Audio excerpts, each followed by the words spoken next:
thank you everybody for showing up. We are going to add a little item after number 2, which is the acknowledgement of the traditional territory for introductions, because this is the first time we've been in this room as a group in ages, and we have new trustees, so I think it would be good to just kind of go around amongst the reps and introduce ourselves. So we have our call to order and the approval of the agenda as with that little snippet of the introductions being added in. Would somebody like to move for approval? All in favor? Need the mover and second the chair. Oh, the seconder? Fauzi. Sorry. Okay. We have regrets from Ann Smith, Barb Sear, Carol Ogilvie, and Jennifer Knight. And we will move on to the acknowledgement of traditional territories, number 2. The land upon which we work, live, and sustain ourselves is the ancestral and treaty lands of the Michizagig Anishinaabe, also known today as the Mississaugas of the Credit, the rightful caretakers and title holders of this land. We also recognize the rich pre-contact history and relationships, which include the Anishinaabe and the Ongwe-Hongwe. Since European contact, this land continues to be home to Indigenous and non-Indigenous peoples. As responsible community members, we value the diversity, dignity, and worth of all people. Colonialism displaced and dispossessed Indigenous peoples of their ancestral land and continues to deny their basic human rights, dignities, and freedoms. We are committed to learning true history to reconcile, make reparations, and fulfill our treaty obligations to the original peoples and our collective responsibilities to the lands, water, animals, and each other for future generations.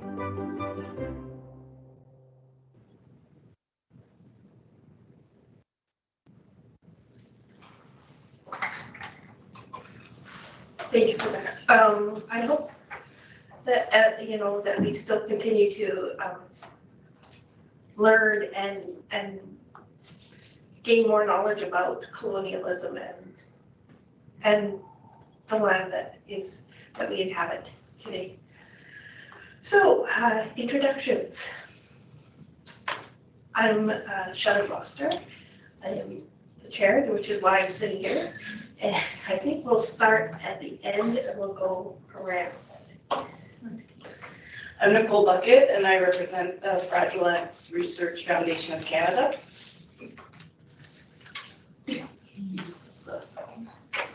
Hi, I'm Jessie Gill, and I represent OPTIC. That's the Ontario Parents Visually Impaired Community. Good evening, I'm Jeff Clark. I'm Public School Board Trustee for Mississauga Wards 9 and 10. Hi, my name is Mary Wright, and I represent the Down Syndrome Association of Peel. Good evening, I'm Dorothy Petty. I represent Fetal Alcohol Syndrome Disorder. Good evening, I'm Fawzia Raza, and I represent Autism Ontario. Oh. And I represent Voice for Hearing Impaired Children. Good evening, everyone. My name is Jennifer Levy. I'm the staff rep for SEAC. My role is Superintendent of Special Education and Social Emotional Learning. Good evening. I'm Satpal Singh Johal. I'm the District School Board Trustee from Brampton's Ward 9 and 10.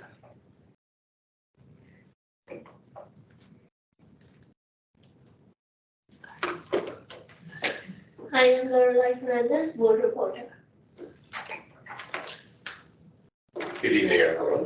My name is Paul Soda, Associate Director, School Improvement and Equity, with responsibilities for special education, social emotional learning, and innovation and research. Great, wonderful. So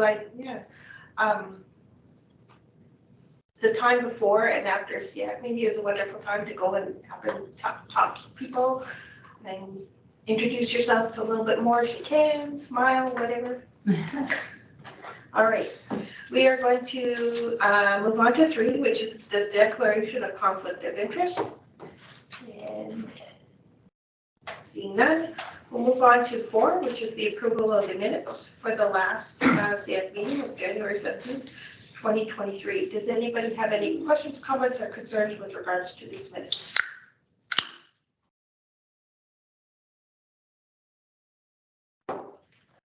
No.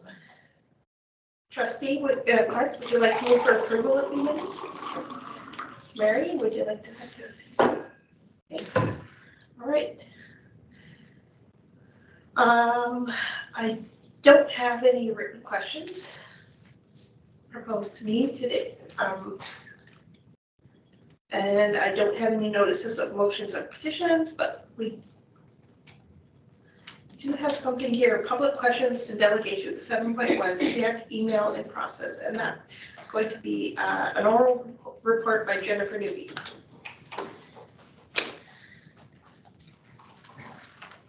So, thank you so much, Chair Foster. So this is really just an update, actually, with regards to a SEAC email. So we do have a SEAC email that had been requested at some point. We're working to get it up and running. We just need some passwords and some access codes to get that SEAC email up and running. So just wanted to share that because my understanding is that previously we didn't necessarily have SEAC, dedicated SEAC email. So we do have that now. But we do need to get the access and the passwords to get that up and running. So once that is up and running, it will be shared between myself and Chair Foster so that it can be used for public questions or anything else that staff would like to use that email for. So that's the update with regards to the SEAC email. Thanks. Thanks, Superintendent Newby. We're going to move on to the staff-led consultation, which is interesting because it's out of order. So we notice that we're kind of playing with the agenda as we go along and seeing what works and what makes the most sense. And putting the staff-led consultation here, this seems to me, we'll see if this is a good spot for it. So 8.1 is prevalent medical conditions policy, and that's going to be presented by Jessica. Chief Sugasan. Thank you. Thank you.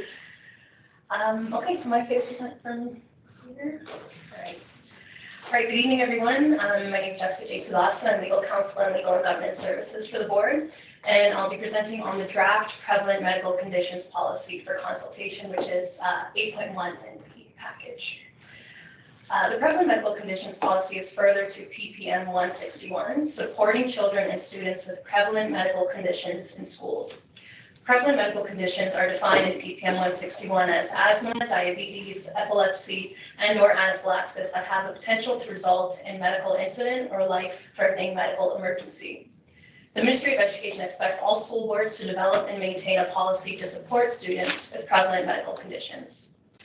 PPM 161 is fundamentally about accommodation of students in schools with a prevalent medical condition and is therefore closely connected to PPM 81, which is provision of health support services in school settings, and PPM 149, which is protocol for partnerships with external agencies for provision of services by regulated health professionals, regulated social service professionals, and paraprofessionals. PPM 161 states that its implementation should be aligned with both of these PPMs. Accordingly, the prevalent medical conditions policy is closely connected to the board's existing operating procedures, namely SESS 8, which is the board's procedure for the administration of prescribed medications to pupils in school, SESS 9, which is provision of school health support services, SESS 16, which is in-school and in-classroom student assistance provided by a third party, and SESS 18, protocol for externally regulated professionals and paraprofessionals. So very much operates as a network with these board procedures. PDSB has had guidelines in place addressing the management of student diabetes, asthma, and anaphylaxis in school for several years. This policy serves to formalize these guidelines and bring them under a unified policy that sets out the overarching roles and responsibilities of parents, students, school staff, school administrators, the board, and ministry and external partners with respect to prevalent medical conditions. And it also sets out the overarching role of the plan of care in the management of prevalent medical conditions. PPM 161 provides direction on the content and the components of school boards' policies on supporting students with prevalent medical conditions. The board's draft policy closely mirrors and incorporates this content and components as they're set out in PPM 161. The components and content of each include a policy statement, roles and responsibilities, required elements of the plan of care, facilitating and supporting daily and routine independent management of students, expectations regarding emergency response to prevalent conditions, specific training of relevant school staff, and generalized awareness training for school staff more broadly. Safety considerations which address students carrying prescribed medications, safe storage and disposal of medications and supplies, resources to support students in the event of school emergency. It also addresses privacy and confidentiality in the sharing of medical information. And reporting and processes to collect data on the number of students with prevalent medical conditions through an equity lens, and collection and monitoring of the number of medical incidents and emergencies that have occurred on an annual basis. It also addresses liability, specifically liability protection for staff as set out in the Good Samaritans Act, Sabrina's Law with respect to anaphylaxis, and Ryan's Law with respect to asthma. As mentioned, this policy will be supplemented by the board's existing guidelines, which address the management of prevalent medical conditions identified in PPM 161.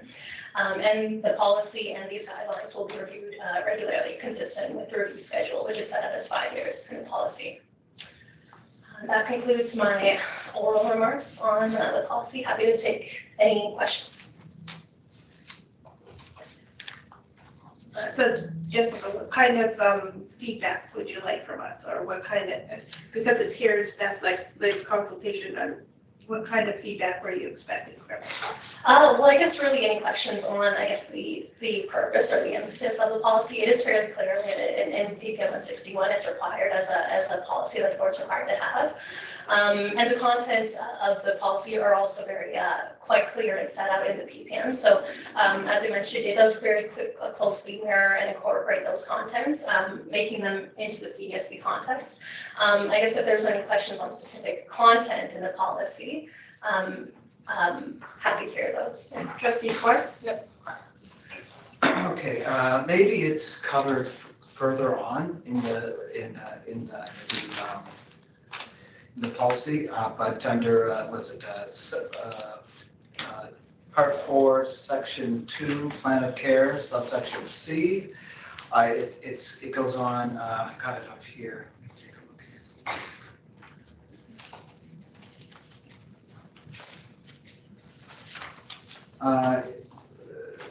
Let's see. When a student with a prevalent medical condition is not able to self-manage their plan of care,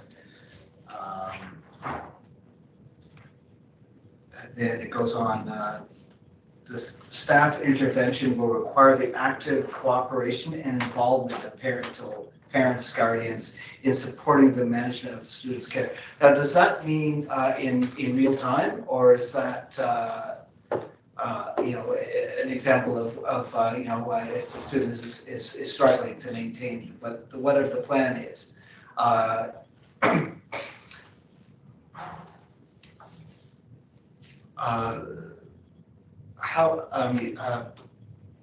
How is the staff able to take action if the parent guardian is not available, or right. How long, like what is the amount of time necessary in order to be able to react, or is this more along the lines of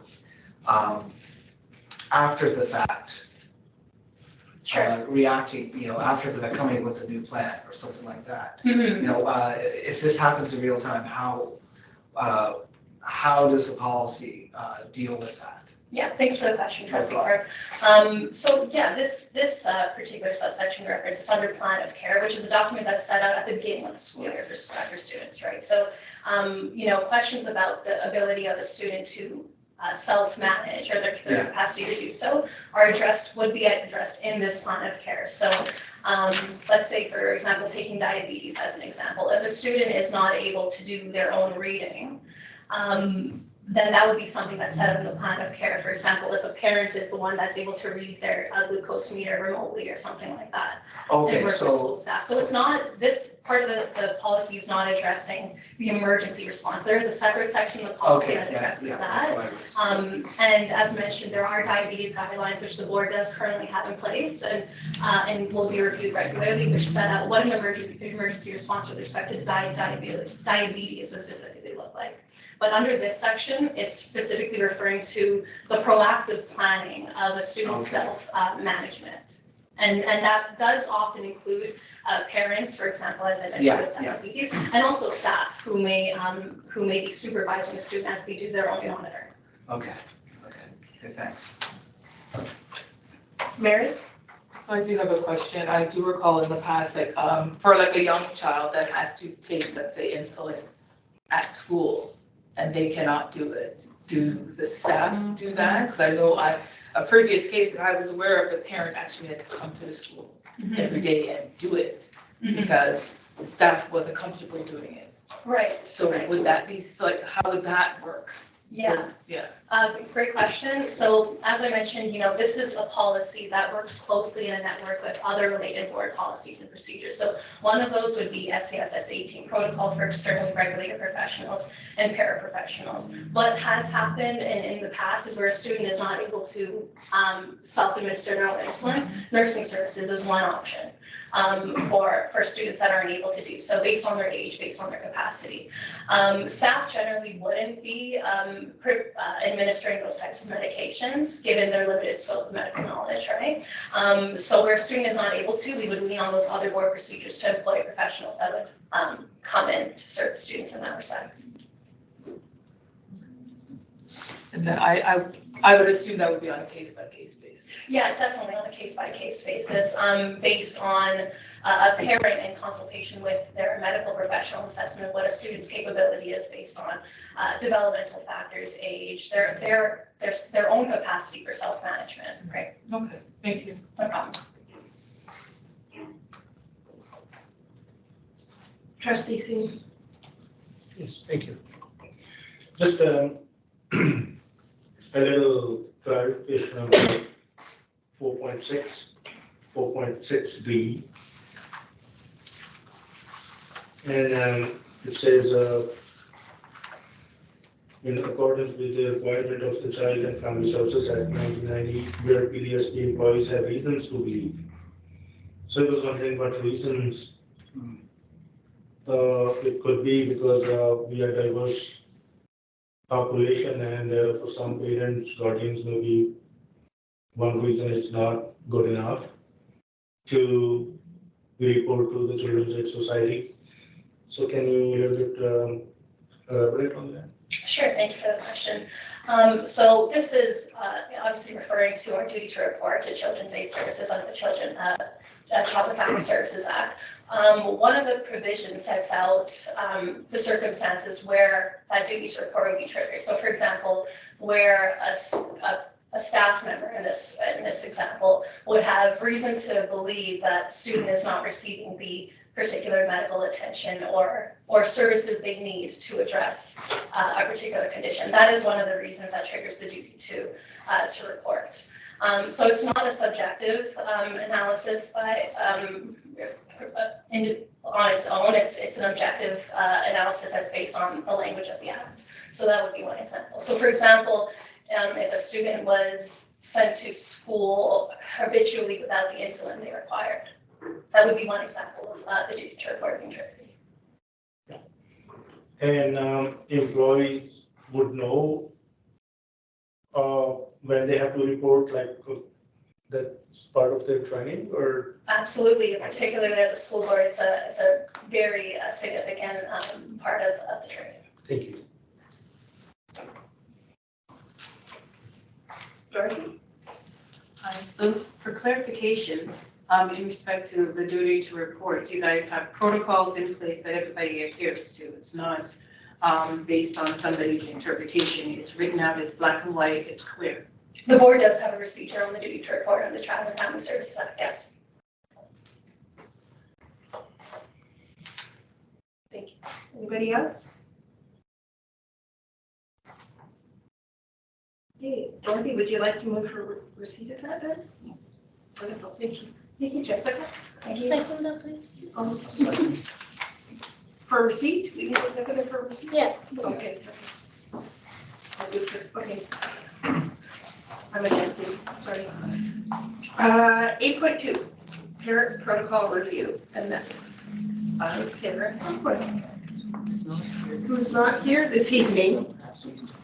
Okay, so we are going to defer that.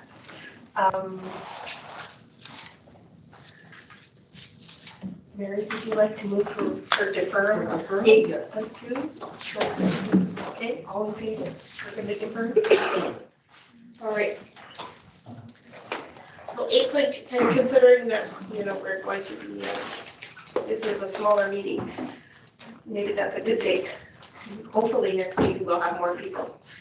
So 9.1, oh, we get to hear from Catherine, is the SEAC governance orientation. Catherine Lockyer. Okay. Good evening, everyone. Nice to see everybody in person. Used to seeing everyone on the camera only. So thank you for having me to your meeting this evening. Tonight I'm going to provide a legislative overview of SEAC and then delve into some of the governance issues. So first of all, I'm Catherine Lockyer. For those that don't know me, I'm the legal general counsel and the governance officer for the board. So the Ministry of Education is responsible for providing the regulatory and policy framework within school boards exercise their responsibilities. The Education Act and the regulations made under it establish school boards as independent organizations that are governed by elected trustees. The Act and regulations also set out various duties of school boards.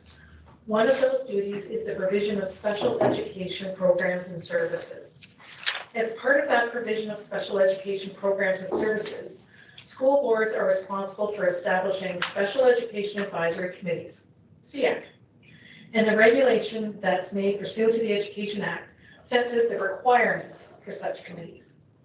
Therefore, Special Education Advisory Committee is a statutory committee. A requirement is set out in the legislation and is provided in the Education Act. Section 57.1 of the Education Act provides that every school board shall establish a Special Education Advisory Committee. The Act also provides that the Lieutenant Governor and Council may make regulations regarding the establishment, composition, practices, procedures, and duties of the committee. A regulation was made, and it's Ontario Regulation 464/97. We're going to walk through the elements of the regulation, and then we will relate them to our experience here in Peel. The regulation sets out the membership of SEAC, which includes representatives of local associations to a maximum of 12, school board trustees to a maximum of 3, additional members or members at large, the number to be determined locally by the trustees, and members of the school board staff who are non-voting members and act as a resource to the committee.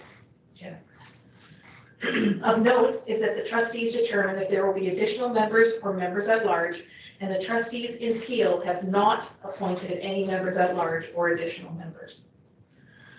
A local association is defined as an association or organization of parents that operates locally within the area of jurisdiction of the board, Peel, and that is affiliated with an association or organization that operates throughout Ontario to further the interests and well-being of one or more groups of exceptional children or adults.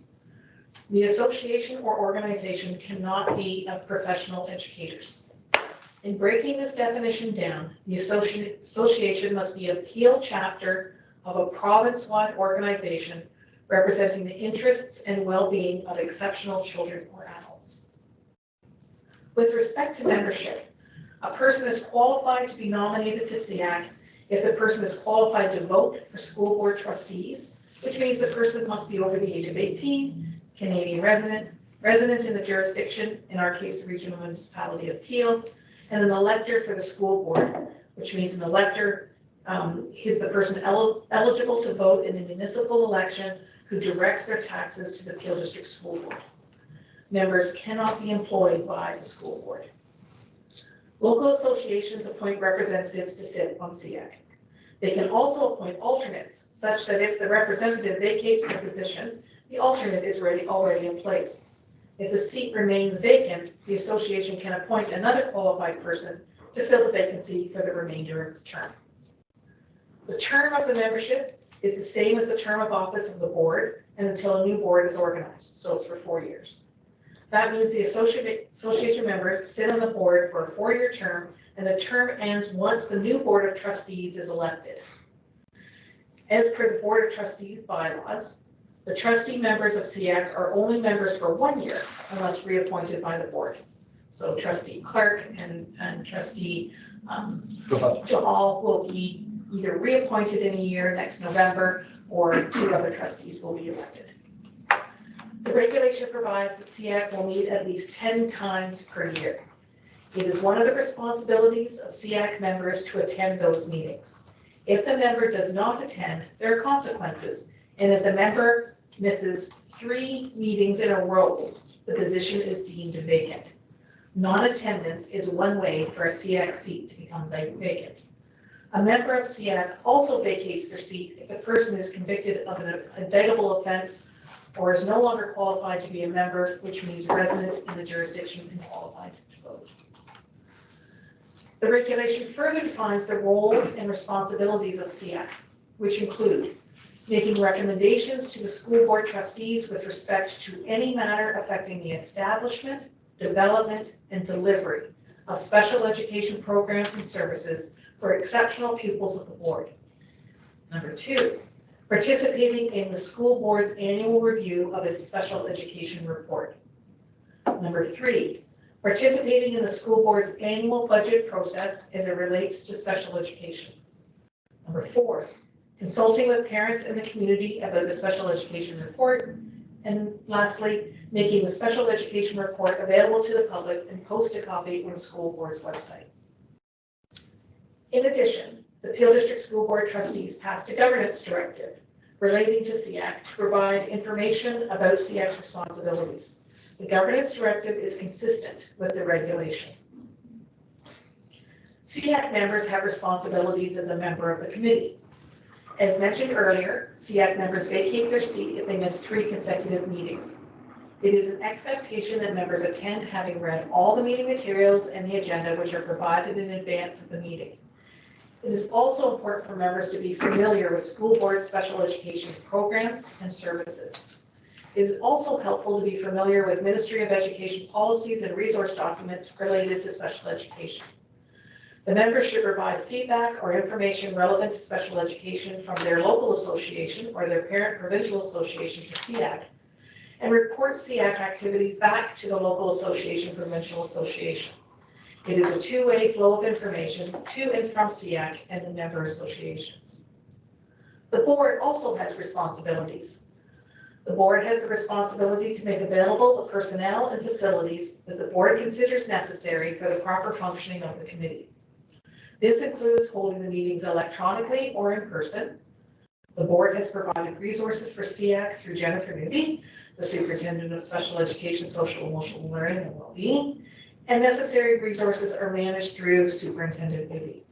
The resources are those required to support the responsibilities of SEAC, which we reviewed earlier.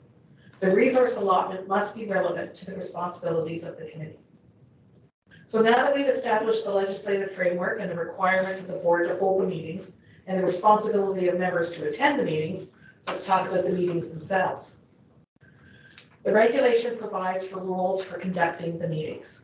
These rules include when a member with an appointed alternate cannot attend a committee meeting, the member shall notify the alternate and the alternate should attend the meeting. Where a seat of the committee is vacant and has not yet been filled, the alternate for the member shall act in the member's place for all purposes. A majority of the members of SEAC is a quorum, and a vote of a majority of the members present at a meeting is necessary to bind the committee. Every member or alternate at a meeting is entitled to 1 vote. At the first meeting, the committee members shall elect 1 member as chair and 1 as vice chair. Shelley's your chair. The vice chair shall assist the chair and shall act for the chair at meetings in her absence. The chair or vice chair, in the absence of the chair, shall preside at meetings. If the chair and vice chair are not present at a meeting, the members present may elect a chair for just that meeting. The chair may vote with other members of the committee. Any motion on which there is an equality of votes is lost. So tonight there's 8 members, and if there was a vote and 4 said yes and 4 said no, no's win. So whenever there's a tie, it goes to the negative. So those are the basic rules of the committee.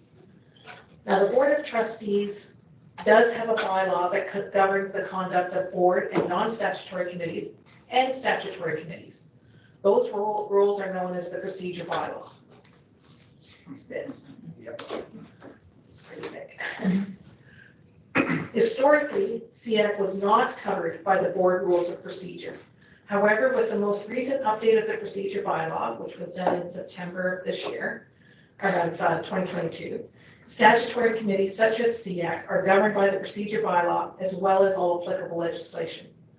In circumstances where the bylaw is found to be inconsistent or contradicts any legislation or regulation specific to SEAC, the legislation or regulation prevails. So the bylaw just steps in when there's a void in the regulation or legislation. The board rules provide for the framework to support a policy model of governance and prescribes the actions of board members in board and committee meetings to advance democratic decision-making through fair and respectful dialogue and debate. The rules are based on the principles of effective governance, including that all trustees and committee members have the right to appropriate information to assist in decision-making, efficient, effective, and professional meetings, be treated with respect and courtesy, and equal rights, privileges, and obligations. The procedure bylaw also provides that if there is no special mention of a particular matter that arises, the current edition of Robert's Rules of Orders will be followed. Robert's Rules is really the premier reference of parliamentary procedure. It's really, they didn't even bring it. But in general, the procedure bylaw pretty much covers everything, and it provides the framework for good governance, including the roles and responsibilities of committee chairs and vice chairs, committee meeting structure and composition, meeting rules, and parliamentary procedures. I could spend an entire day talking about the rules. It's kind of my thing, but not everyone is just as enthusiastic as I am about policies, procedures, processes, and rules. So we'll just highlight a few of the things from the bylaw. One thing that is important for all members to know is how to advance a proposal to the committee.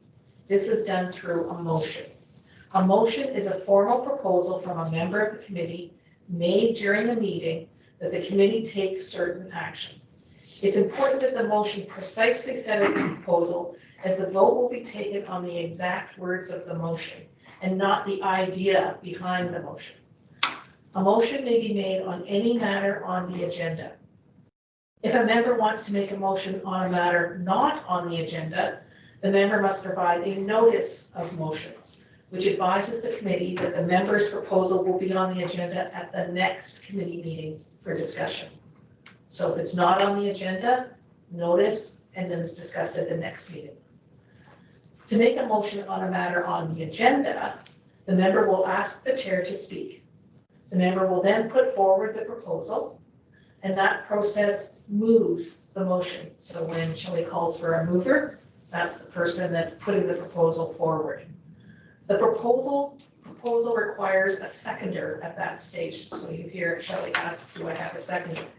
The seconder is a member who feels that the proposal warrants further discussion, but the seconder is not required to vote in favor of the motion. It's just that you think that the proposal is interesting enough that it warrants further conversation and, obtain more information about it. If there is no seconder of the motion, the proposal does not get discussed by the committee, and the chair will move on to the next agenda item. However, if the motion has been moved and seconded, it is properly before the committee for discussion and debate. The mover has the right to speak to the motion first, to explain the rationale behind the proposal. The floor is then open to other members who may wish to speak to the motion. The chair of the committee manages the speaker list by calling on members one at a time in the order that they raise their hand to show their request to speak. Once all members that choose to speak have had the chance to speak, the chair will read out the motion and then call for a vote.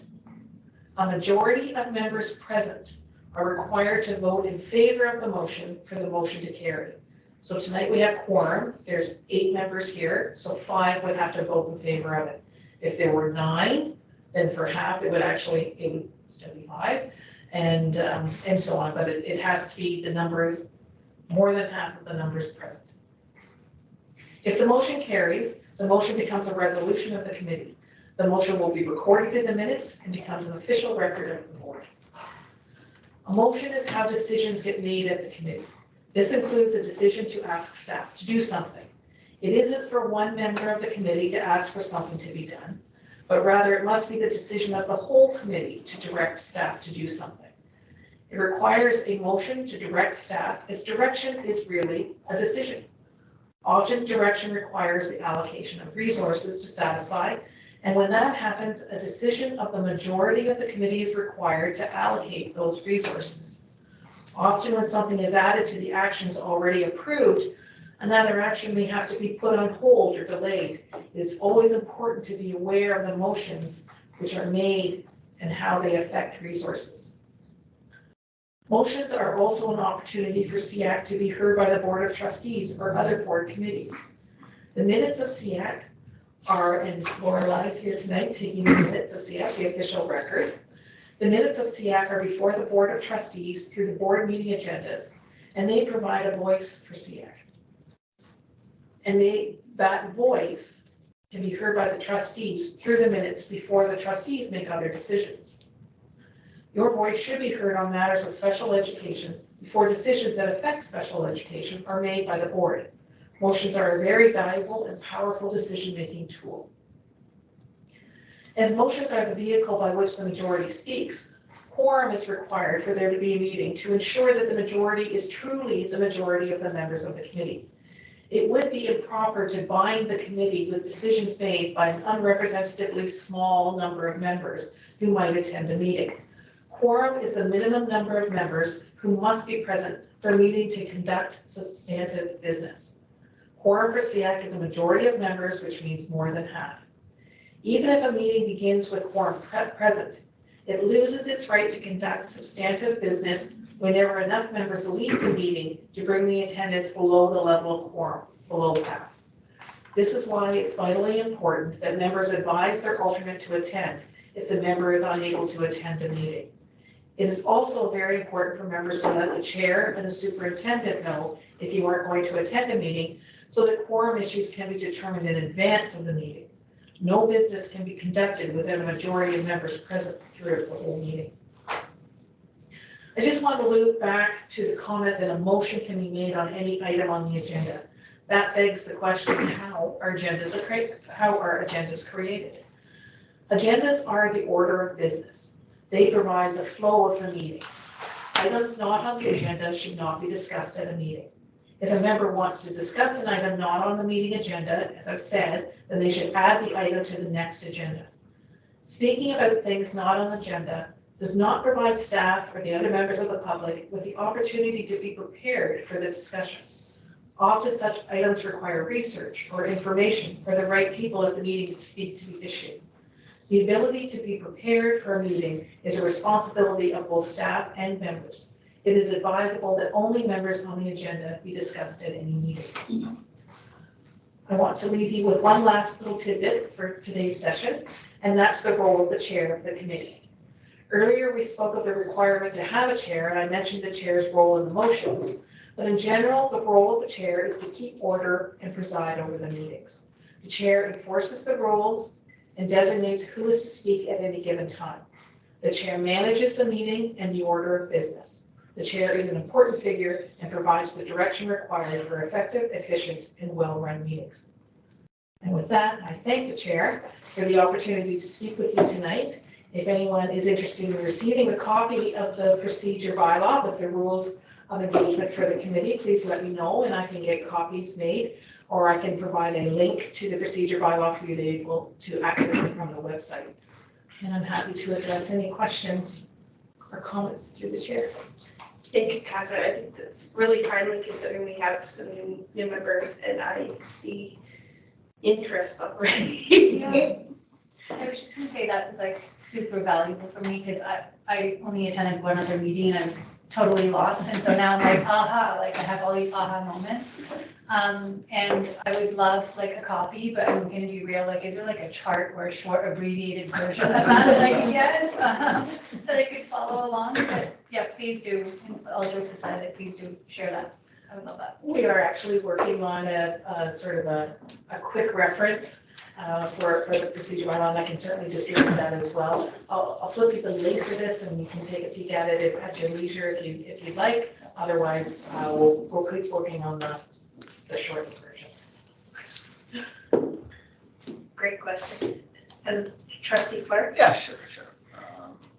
Okay, actually, the Robert's Rules of Order, is there a PDF available to staff? No, so yeah, you still have to buy it yourself then, right? Okay. But if you want a copy, I can arrange to Yeah, get it's you a copy. Yeah, it's a monster. It is a monster. It was developed a very long time ago by Roberts himself. Yeah. And it's his family controlled the procedures, and it was, I think it's on the 12th edition now of the rules. It's about 400 years old. Yeah. I'm just happy with white and Strunk and White's. Yes. That, I think that's perfect. That should be in every school. But, yeah. And as you can tell, Catherine does love this. Go ahead, yes. So Catherine, So when we want to bring something forward, we will add it to the agenda, and it is a request notice of motion for the next meeting. Correct. So, yeah, so you did send me an email saying, I saw an email asking for something to be added to the agenda. Unfortunately, the agenda had already been made. So when it comes to communications, if you don't have hard copies that can be passed around to the committee members when you come in, then it would be added to the next agenda. Okay. Perfect. And give us, if you want something to come forward, if you want us to discuss putting it on the agenda, then typically give a couple weeks notice. Yeah. So that information that was sent in today, was that? That's horrible, Okay. sorry. No, that's okay. So that wasn't requiring, what I received anyways was just like a copy of information. Yes. So that's information for receipt. So yeah, that can be added to the next agenda. We can put that on the next agenda for receipt. If it was something that you were requiring action out of, okay, then that's the notice of motion because that's a proposal that you'd have to do something, that the board should take some action, that the committee should take some action, and that requires the notice, which you could have sent in, you could have added it to the agenda, and again, talked about it at the next meeting. Got it. So Clear. One thing is information just to receive. Yeah. And so we'll add that to the agenda, the next agenda. Yeah. And then if there is a proposal, then you notify Shelley in advance and we can work out what the right language is for the action to be taken. And give us a good couple of weeks. It is always a good idea. I do understand that things come up like. Fair. And especially when you know, there's this event going on, and we've had people bring flyers and hand them out to the committee members, and that's perfectly all right. But yeah, any kinds of notices of motion, if you're proposing something or you want to discuss something or bring up an issue, at least 2 weeks notice, so that we can discuss it and prepare for it and figure out how to word it. Yeah, great. Anybody else? I think we're all learning about making these motions, and I think we're all getting a little excited. Ooh, we get to do some, get to actually use these skills and learn what exactly it means. Because we've had motions before, but I think we've been a little sloppy about them. Yeah. So I think this is a good chance to get that structure in place.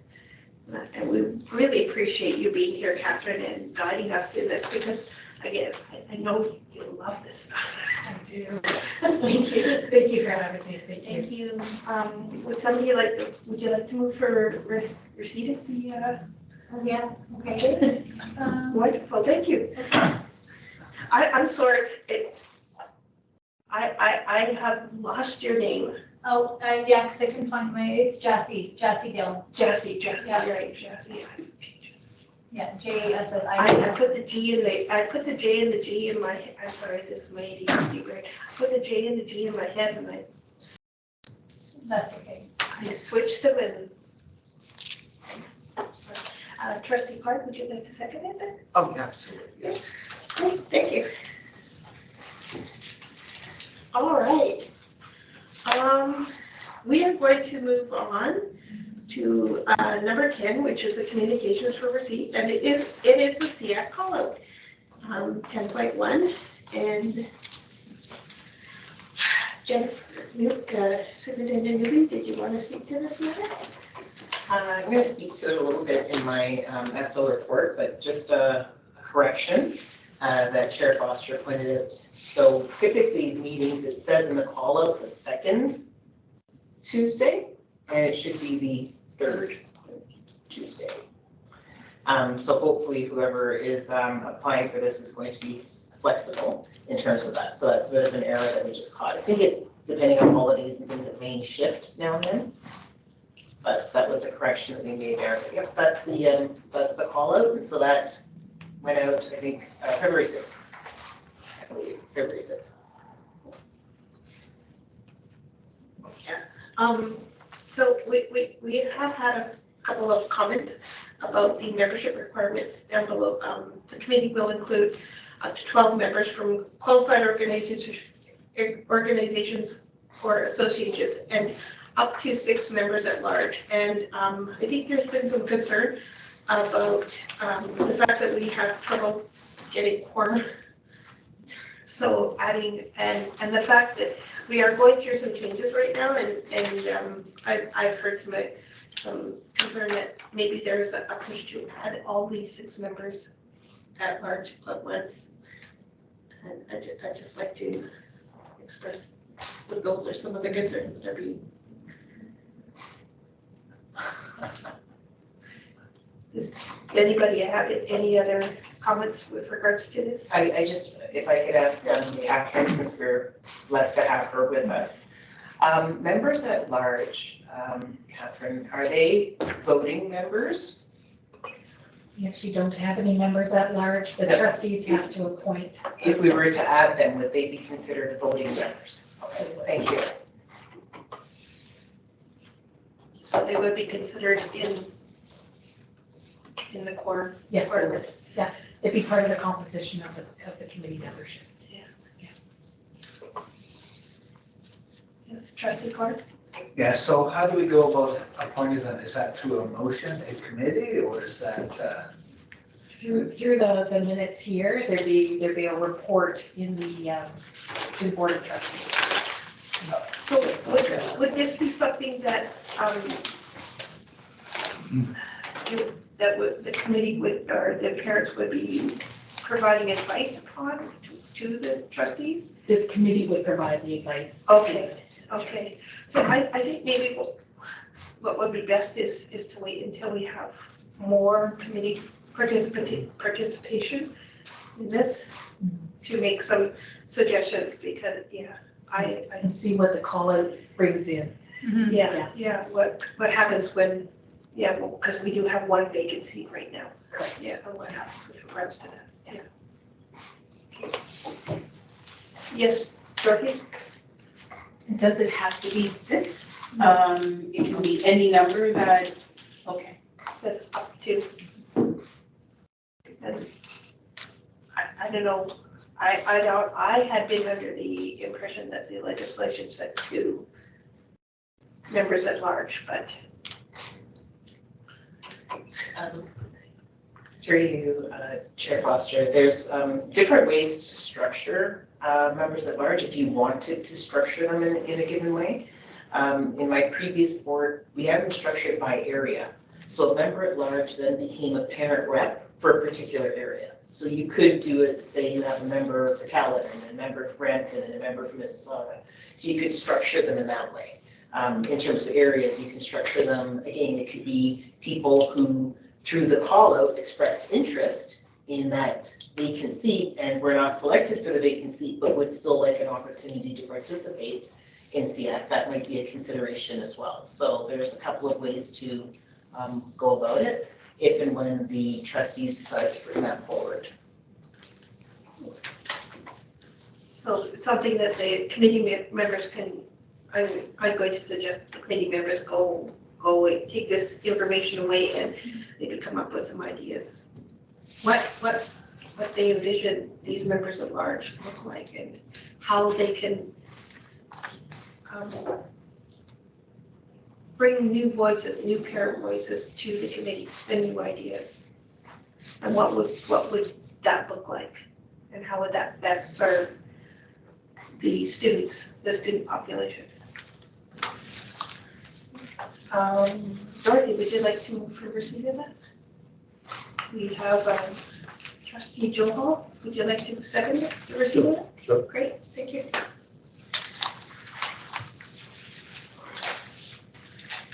Okay, 11, Superintendent Jennifer Newby is going to give us her oral report. Thank you. Thanks, Chair Foster. So good evening once again, everyone. Just as we were discussing, the call out for an organization to fill the vacant CX seat is now live. The closing date for applications is March 16th. This call out provides an opportunity for members of the disability community and their allies to have a voice within the board. It is also an opportunity to diversify and to seek out organizations that can enhance the school experiences of students and their caregivers. The Peel District School Board is excited to announce a partnership with LearnStyle to provide tutoring to students who receive special education services. The tutoring program offered by LearnStyle focuses on corrective reading, which is defined as intensive and accelerated reading intervention. A direct instruction program delivers tightly sequenced, carefully planned lessons that give struggling students the structure and practice necessary to become skilled, fluent readers and empowered learners. In partnership with the curriculum department, we have successfully used dedicated ministry funding to provide these additional learning opportunities. We are specifically targeting some general learning disabilities classrooms. Corrective reading will be provided during the school day, evenings and weekends based on student availability. Classroom educators will be present and support students during the sessions. And it can be classroom teachers as well as educational assistants if they're available. Schools will have a choice in their time slots, and the school's assistive technology resource teacher will help support students with learning through MS Teams. An update with regards to elementary staffing. Central special education staff, that is special education resource teachers, itinerants, coordinators, and coordinating principals, began gathering projection data in October. Through the student review process and the belief that every student has the right to receive an education in their community alongside their siblings and peers, staff looked at individual student portraits to project the number of students that would benefit from continuing in their current class placement, including moving in from another division. Staff also considered the portraits of students currently seeking a class placement. This projection data was used to assess the number of contained programs needed to support students' learning needs. The planned phase out of general learning disabilities programs in Peel continues through 2023-2024.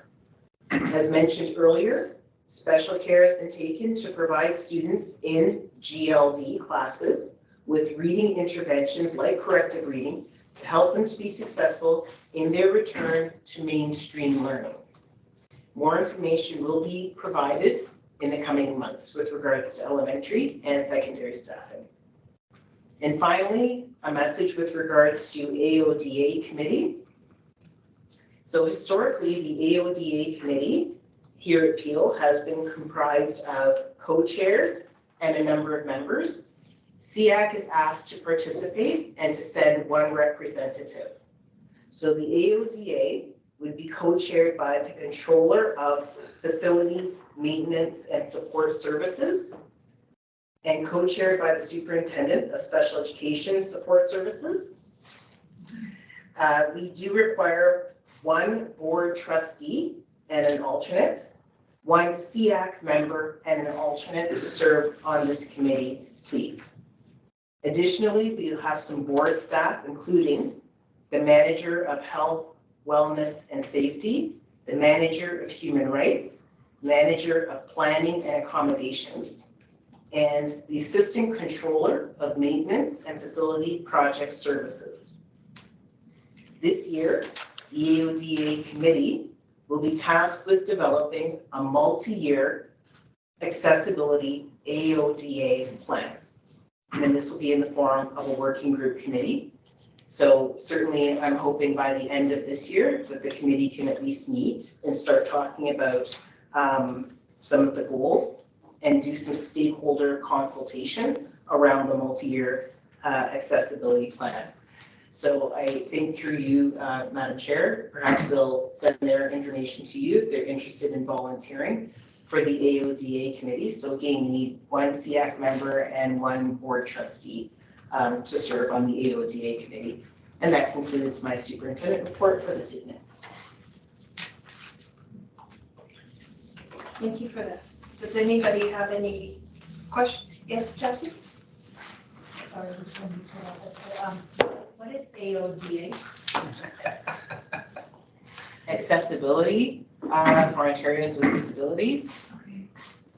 Okay. Thank you. And then just going back to your comments earlier about securing the funding, and the funding has been allocated for 23-24 for the literacy or reading program. Is that a program that's already started in the Peelschools, or is it about to start? Like you said, there's more information coming in the next coming months. Has that already started, or is it think it's coming for the schools? So with regards to through you, Madam Chair. With regards to the tutoring that's being offered, that is going to be offered in March, April, May, and June. So for the remainder of this school year. Hasn't started yet. We had the funds that were dedicated for tutoring services. So this was mentioned at a few SEAC meetings earlier throughout this year. And so we took considerable amount of time to organize it, and I want to take the opportunity to thank the members of the special education department who are listening hopefully to the live stream, to thank them for their hard work in getting this organized. So it took several months to organize, to target the classrooms where we wanted to provide this. And in terms of the funding source, the ministry provided funding back in the fall for tutoring services. So that's been offered since earlier this year. But dedicated services for students who receive special education supports, that took a bit more time to organize, and we wanted it to be very specific. So we targeted a reading intervention. And so that's why it's only being offered now for the remaining 4 months, and targeting the GLD programs because they are phasing out. So students won't be able to remain in those classes. We want to make sure that they have the skills that they need when they go into the mainstream classes. So, Yeah, go so, ahead, Trustee yeah. Clark. Okay. Is there something similar to, involving science, similar to the, the assistive reading, and is there any program like that? Through you, Madam Chair. I believe there could be. There isn't anything that we were looking at this time. I think we would be looking in the area of STEM and some of our tech supports, our science, technology, and engineering programs. So those are available. I don't know if there's specifically tutoring around those, but certainly science-based extracurricular programs, science-based camps, are available science-based opportunities in terms of robotics. So there are science-based opportunities throughout the board. Okay, okay, thank you. We're going to move to Mary, and then we'll come back to you, Jesse.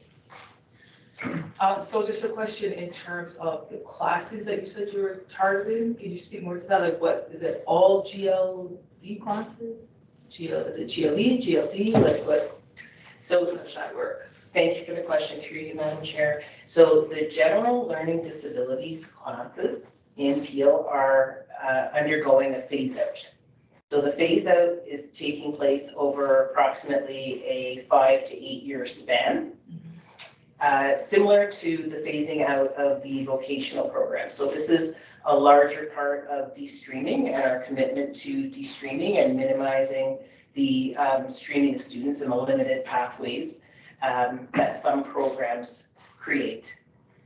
So we decided when we were thinking about this reading intervention and looking at special education programs, we said, if we're going to be phasing out GLD classes and these students will now be in mainstream classes, how can we provide them with the skills, the most helpful skills that they would need to be successful in those classes?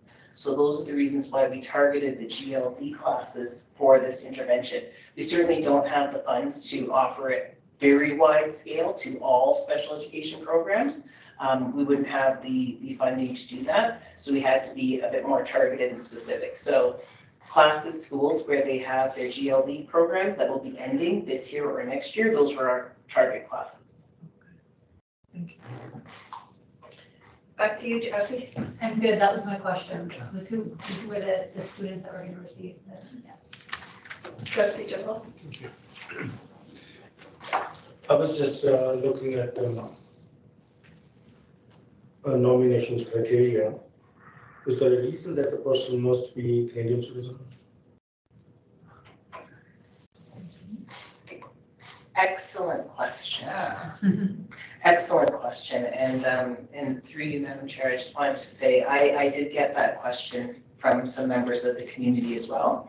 It could be perceived as something of a barrier for some people. However, my understanding from what Catherine shared in her presentation has to do with involvement in voting in the provincial elections process, residency, where you're paying your taxes. There's some, I don't know if you want to speak to that, Catherine, but that's what I noted. I listened when you spoke to that part about why that citizenship piece is a requirement.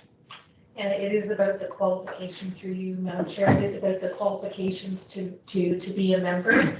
And I think Jennifer got it correct, that the reason they have that is because it's the same requirements as being eligible to vote in a municipal election or vote in a provincial election for the actual representation that we have on the committee and through the trustees. So it's the same requirements. Great. Just one more. Applications can be sent by mail. Email wouldn't work. Through you, Madam Chair, we didn't choose to do an email process simply because we didn't know anyone's email who could handle the volume of potential applications, and we didn't want any of them to get lost. So doing a paper process, we can still scan them and have them available digitally for record keeping, but we really felt that that would be the most fair way. And we did hear too, again, being involved in some stakeholder meetings just as recently as last week, I did hear community members talking about technology and they're feeling that sometimes when you only allow virtual applications and email, it's not accessible for everyone. Not everyone is comfortable with oh, I got to scan all these documents and put them together and add all the attachments and put it together. Not everybody's comfortable with that. So we felt that doing a paper application process would be the most accessible to everyone. You could either put it in the mail or drop it off here at the board office. So we decided to go strictly with a paper version. Thank you. And where are those, where is the paper application, or do they send in a letter? So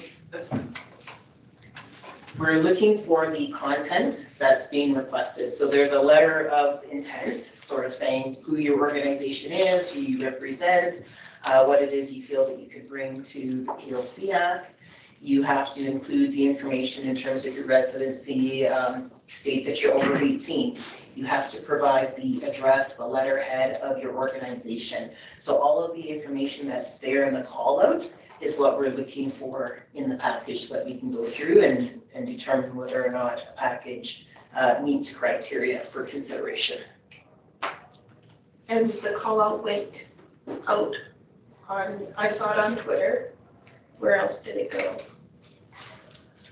I know it's on the board website, so it's on the landing page of the Peel website. And I'm not sure, I know it's Twitter, the landing page of the Peel website, and AD Silva has got the handle on all our social media. I do think it also went out through all staff on the Thursday messaging. Yes, an email to all staff as well. Okay. Some of, like, the last time we had a vacancy, we had some organizations that had shown an interest in that didn't end up being submitted. Are those organizations going to be made aware that a position has opened, or are we just going to let them find out the hard way?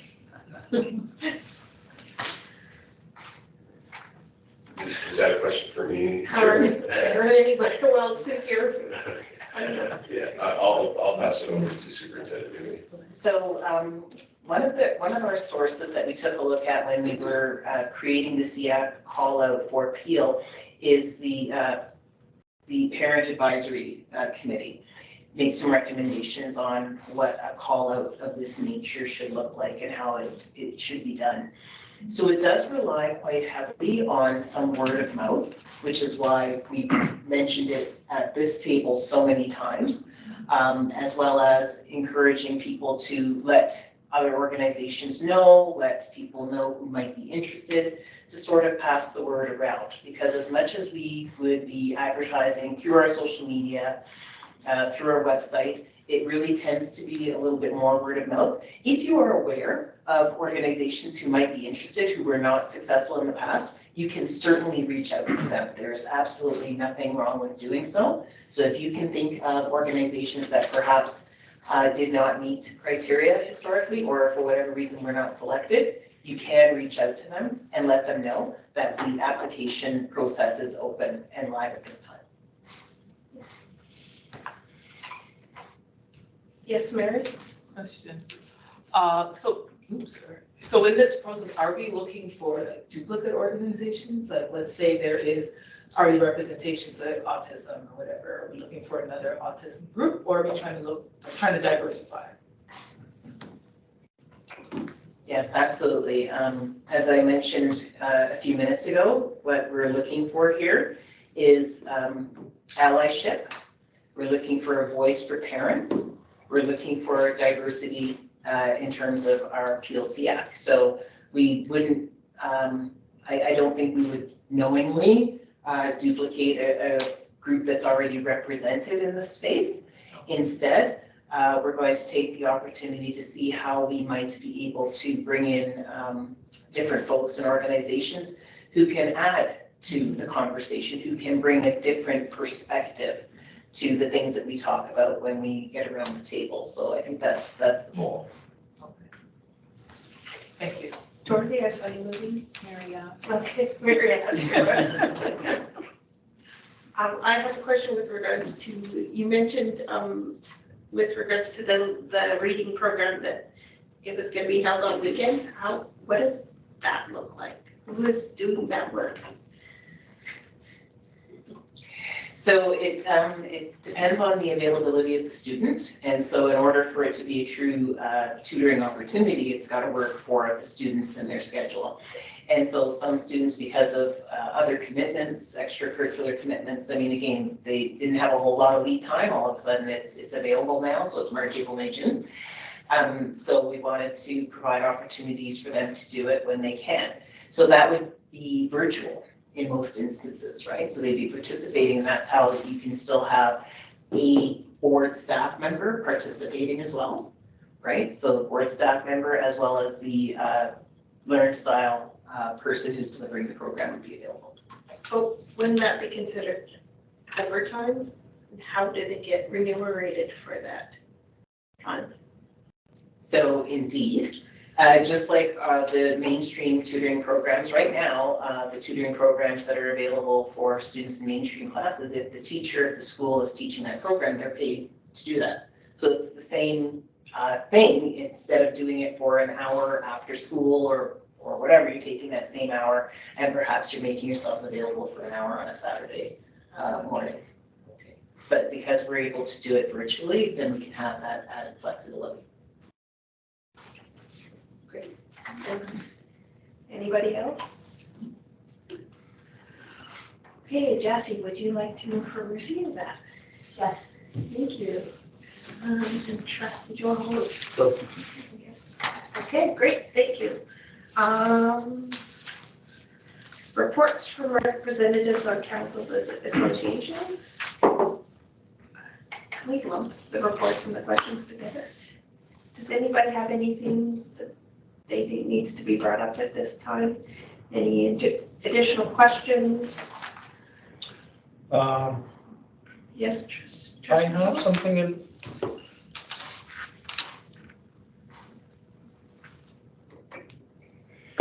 Yeah, no, I have something in my mind, but I'm not sure if it's the right time to discuss with.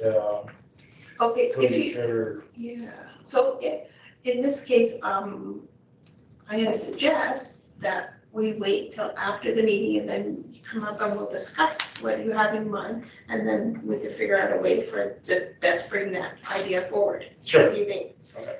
Good. So yeah, so if anybody comes up with an idea and they're not quite too sure if it's the right time to bring it up or if it makes sense, then by all means come up and ask. Or if the idea is brewing ahead of time, you know, again, give us a couple weeks notice and we can help you formulate that idea so that it is a cohesive idea and that it makes sense, and it makes sense with regards to the agenda. And we can have a really good discussion around it. Okay. 14 is the motion action log. And it is getting, it's only 2 pages today. Superintendent Newby, would you like to speak to this? Oh, certainly, thank you so much, Chair Foster. So just a point of clarification. So I'm not going to go through every item on the action motion log, but what I will draw your attention to is the way that it is structured. So the questions are listed on the right-hand side. And then there's a section below the questions where the answers provided. Next week or next month, you will not see these same questions because the question was shared, the answer was shared, and so then they drop off of the log, right? So some of these have been, you can see November 9th, and it's been on there for November 9th, just because we really wanted to take the time to make sure that everybody understood. And it didn't seem as though things were disappearing off of the log. So you can see there's question 1, then there's the answer to question 1, there's question 2, then there's the answer to question 2. Question 3, it says follow up by Cecil, and Cecil is the Special Education Social Emotional Learning Department, June 2023. So that I've left on there because we haven't gotten there yet, right? So if we get to June and I haven't reported back about that, then it doesn't come off the log, okay? So just sharing that that's sort of the structure of the action motion log. So if there's something that's not going to be answered for another month, some of these say follow up April 2023, which means that there'll be a report coming in April 2023 to answer that question or better explain those pieces. That way it's a little bit more of a global approach. Instead of answering one question, you're having a bigger conversation that might be beneficial to more people. Does that make sense? Okay. Thank you so much. Does anybody have any questions or comments with regards to the action motion log and how we're using it? I think it's great that it keeps us on track and it does allow us an ability to see that things are moving.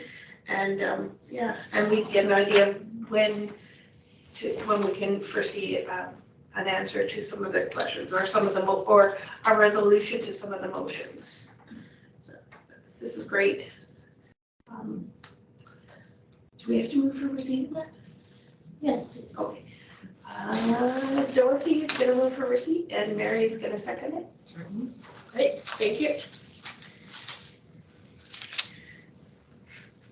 We come to 15, which is the adjournments. I'd like to thank everybody for coming. Last meeting, I have to admit, I felt a little lonely, so it's nice to see faces.